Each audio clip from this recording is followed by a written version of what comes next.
hello friends আপোনালোক সকলোকে মোৰ চেনেলটোলৈ স্বাগতম জনাইছোঁ আৰু আজি মই আপোনালোকৰ ওচৰত ঢোকলা ৰেচিপি লৈ আহিম ঢোকলা যেহেতু ইমান গৰম পৰিছে ঢোকলা খাব মন গৈছে মোৰ বিৰাট ভাল লাগে আপোনালোকৰ কেনেকুৱা লাগে বাৰু ঢোকলা খাই মোক জনাব আপোনালোকে মই আগতে বনোৱা নাই প্ৰথমবাৰ ট্ৰাই কৰিম মই ঘৰত বনাবলৈ ঢোকলা আপোনালোকক দেখাই যাম তাৰ আগতে মই আপোনালোকক অন্য এটা বস্তু দেখাবলৈ খুজিছোঁ মই আজি কেইটামান চব্জি অৰ্ডাৰ দিছিলোঁ যেহেতু গৰম বাহিৰত যাবলৈ মন নগ'ল আৰু চব্জিও নাছিল ঘৰত কাৰণে ঘৰলৈ অৰ্ডাৰ দি দিলোঁ জাইৰেটৰ পৰা দিলোঁ চব্জি কেইটামান অৰ্ডাৰ বহুত ভাল ভাল চব্জি আহে মই আগতেও অৰ্ডাৰ দিছিলোঁ সেইখিনি মই আপোনালোকক আগতে দেখাই লওঁ মই কি অৰ্ডাৰ দিছিলোঁ আপোনালোকে চাই লওক এনেকৈ পেকেট হিচাপে আহে চব্জিটো ভাল ভাল চব্জি আহে এয়া মই দিছিলোঁ লেচেৰা মাহ দাংবডি দিছিলোঁ এয়া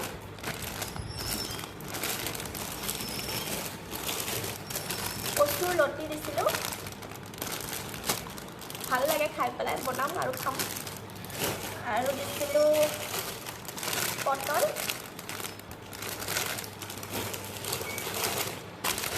এয়া দিছিলোঁ জিকা একদম সৰু সৰু জিকাটো চাওকচোন মই আগতে খাই পোৱা নাই তাতে পালোঁ সৰু জিকা চটপটি জিকা বুলি কয় নেকি চটপটি তেনেকৈ কিবা এটা আছিলে নামটো একদম সৰু সৰু অৰ্ডাৰ দি দিলোঁ দেখাটো ভাল লাগিলে আৰু খাই চাম কেনেকুৱা লাগে ক'ম বাৰু আপোনালোকক মধুৰিআম দিছিলোঁ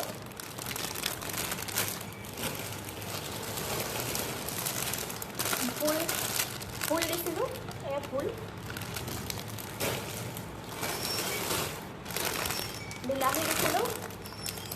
বহুত ধুনীয়া ধুনীয়া তাজা তাজা বিলাহী আহে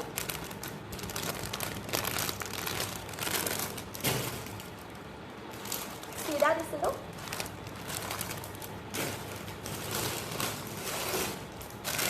নেমু দিছিলোঁ নেমু আচলতে মই 1 পেকেট দিব খুজিছিলোঁ কিন্তু ভুলতে মই 2 পেকেট অৰ্ডাৰ দি পালোঁ 2 পেকেট নেমু আহি গ'ল একো নহয় গৰমৰ দিন নেমু দৰকাৰ হয় চৰ্বত খাব লাগে আৰু যিহেতু নেমুত ভিটামিন চি থাকে তো খোৱা ভাল নেমু 2 পেকেট আহি গ'ল আৰু দিছিলোঁ কাচকল এয়া কাচকল 8 ডজন দিলোঁ আৰু এয়া দিছিলোঁ পিঁয়াজকেইটা আপোনাৰ ডাঙৰ সৰু মিডিয়াম মিলাই পেলাই পিঁয়াজৰ পেকিংটো কৰিছে তো এইখিনিয়ে চব্জি দিছিলোঁ মই আজি আহি গ'ল আৰু সময়মতে আহে আপোনালোকে যেতিয়া যোনটো দিনত আপোনালোকে মানে দিব খোজে অৰ্ডাৰটো আৰু মানে পাব খোজে সেইদিনাই আপোনাক দি দিব আৰু নহ'লে আপুনি নেক্সট দিনৰ কাৰণে আপোনালোকে শ্বিডিউল বনাই দিব পাৰে আপোনালোকে 10টাৰ পৰা 12টা 9টাৰ পৰা 10টা যেইটাৰ ভিতৰত লাগে টাইমটো ছেট কৰি পেলাই দি দিলে হ'ল আৰু ধুনীয়াকৈ আহি পায় ঘৰত সময়মতে চব্জিবোৰ আৰু বহুত ভাল ভাল চব্জি আহে তাজা তাজা চব্জি আহে তেওঁলোকে চব্জিবোৰ অৰ্গেনাইজ কৰি পেলাই পঠায় মই আজিলৈকে ভালেই পাইছোঁ যিমানখিনি অৰ্ডাৰ দিছোঁ মই ভাবিলোঁ আপোনালোককো এবাৰ দেখাই দিওঁ মই কি চব্জি অৰ্ডাৰ দিলোঁ আৰু তেনেহ'লে ঠিক আছে এতিয়া মোৰ ঢোকলা ৰেচিপিটো চাই লওঁ ঢোকলা বনাবলৈ মই 1 কাপ বেচন লৈছোঁ আৰু এইখিনি ভালদৰে চালি লৈছোঁ এতিয়া এই চালি লোৱা বেচনখিনিত মই আধা কাপ দৈ আৰু আধা কাপ পানী মিহলাইছোঁ আৰু লগতে 1 চামুচ নিমখ আৰু 1 চামুচ চেনি মিহলাইছোঁ আৰু এইখিনি ভালদৰে ঘুটি লৈছোঁ আৰু ভালদৰে এইখিনি ঘুটি লোৱাৰ পিছত ইয়াত 1 পিঞ্চ হালধি মিলাইছোঁ আৰু এইখিনিও ভালদৰে ঘুটি লৈছোঁ তাৰপিছত ইয়াত কুটি লোৱা জলকীয়া কেইটামান মিলাইছোঁ আৰু এইখিনি ভালদৰে ঘুটি 15 মিনিটমান থৈ দিছোঁ এতিয়া কেৰাহীত পানী আৰু ষ্টেণ্ড এডাল দি ষ্টিমটো ৰেডি কৰি লৈছোঁ লগতে 6 ইঞ্চিৰ কেকৰ টিন এটাতো তেল লগাই এইদৰে গ্ৰীজ কৰি লৈছোঁ 15 মিনিট পিছত বেটাৰখিনিত মই 1/4 টিস্পুন বেকিং পাউডাৰ মিলাইছোঁ আৰু 1 পেকেট ইনো পাউডাৰ মিলাইছোঁ আৰু লগালগ ঘুটি একেবাৰে দেৰি নকৰি পটাপট কেক টিনটোত এইখিনি ট্ৰান্সফাৰ কৰি দিছোঁ আৰু একেবাৰে দেৰি নকৰি ষ্টিম কৰিবৰ কাৰণে কেৰাহীটোত পাতি দিছোঁ আৰু এইখিনি 15 মিনিট কাৰণে ষ্টিম হ'বলৈ দিম 15 মিনিট পিছত এইটো চেক কৰি ল'ম এইটো হৈ গৈছে এতিয়া আমি গেছৰ ফ্লেমটো বন্ধ কৰি দিম আৰু এইটো ঠাণ্ডা হ'বলৈ দিম